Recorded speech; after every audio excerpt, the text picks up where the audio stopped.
தேர்தல் விதிமுறைகளை திருத்தி மத்திய சட்டத்துறை அமைச்சகம் வெளியிட்டுள்ள அரசாணை வெளிப்படைத் தன்மையை பாதித்து ஜனநாயகத்தை சிதைப்பதாக கடும் விமர்சனம் எழுந்துள்ளது. சர்ச்சைக்குரிய புதிய தேர்தல் விதியின் தாக்கம் என்ன பார்க்கலாம்.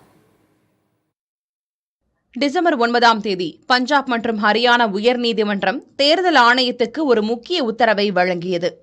அந்த உத்தரவுப்படி சமீபத்தில் ஹரியானா சட்டமன்ற தேர்தல் நடைபெற்ற போது வாக்குப்பதிவு மையத்தின் வீடியோ காட்சிகளை முகமது பிராட்ஷா என்ற வழக்கறிஞருக்கு வழங்க உத்தரவிடப்பட்டிருந்தது.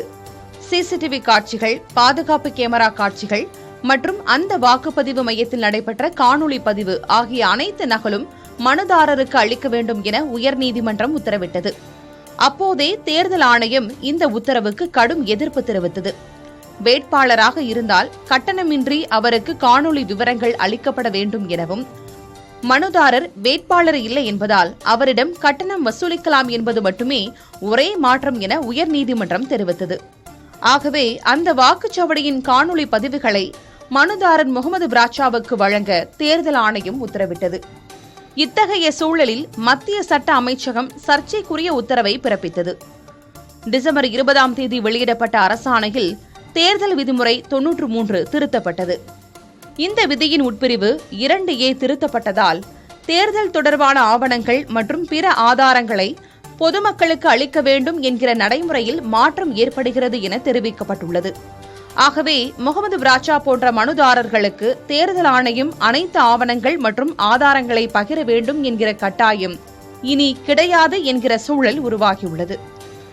ஏற்கனவே தேர்தல் நடத்தப்படும் முறை குறித்து பல்வேறு புகார்கள் தொடர்ந்து வரும் நிலையில் இந்த சட்ட திருத்தம் புதிய சர்ச்சையை உண்டாக்கியது.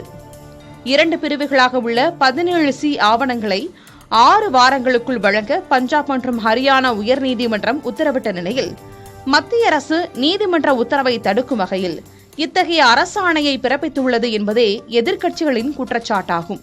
இது தேர்தல் ஆணையத்தின் வெளிப்படைத் தன்மையை பாதிக்கும் எனவும் ஜனநாயகத்துக்கு எதிரான செயல் என்றும் எதிர்க்கட்சிகள் குற்றம் சாட்டியுள்ள நிலையில் தமிழ்நாடு முதலமைச்சர் மு.க.ஸ்டாலின் தனது பதிவு மூலம் நேர்மையான, நியாயமான தேர்தல் நடைமுறையை மத்திய அரசின் உத்தரவு கேள்விக்குறியாக்கியுள்ளது என கண்டனம் தெரிவித்திருக்கிறார்.